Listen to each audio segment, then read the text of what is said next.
Yo, today I'm going to show you how to turn on this sprinkler with this wireless remote. No Wi-Fi, no Bluetooth, just you.InControl. Alright, so let's get this connected and set up. The first thing we're going to need is the controller, which is going to be in charge of all the communications. We've got a remote here, the You.InControl remote. This is the relay one. This is going to be driving the irrigation solenoid, which we have here. I've just set it up so it's going to be connected to a hose link plug.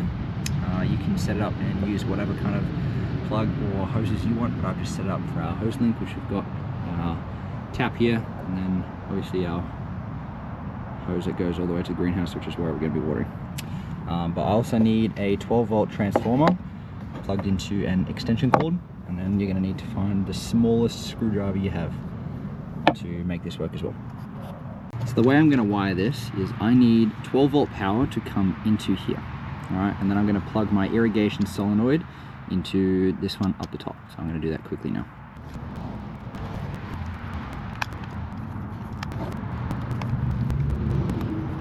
I'm going to plug this in.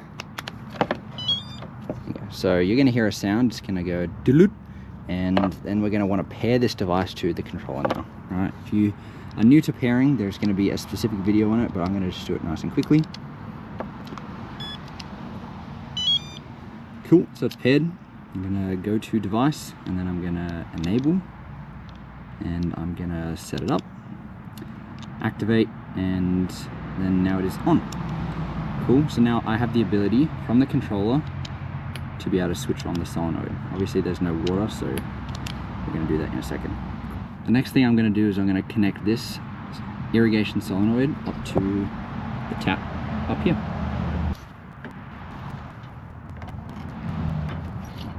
I've turned the tap on, and I have to make sure that the flow is going the right way. I've got it hanging here, but if you want to make it waterproof, what I would do is just put it in a Ziploc bag and use some duct tape, and you can tape it to the pole. That's what I would do. But here, now we've got everything connected, and when I press this button, we will have water coming through over there.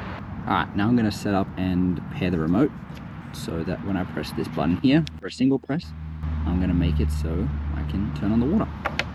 Cool, so same thing, I'm going to add a device, and I put in this pairing code, and then on the remote here I'm going to pair.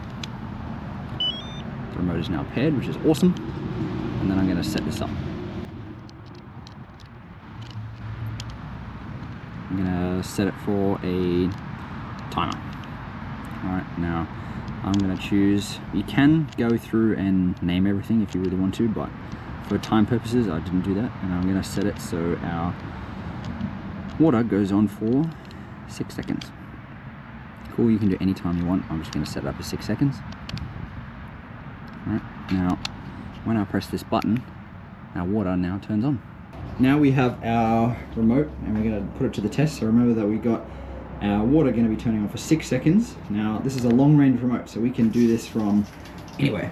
Right, now it's going to turn off in a second, but you can set this up to be from inside your house. You can set this up so you can be down the front, you'll be walking around the garden with this in your pocket, and click, click, click, you'll be turning on the irrigation as you walk around. So that's the You.InControl remote for turning on irrigation.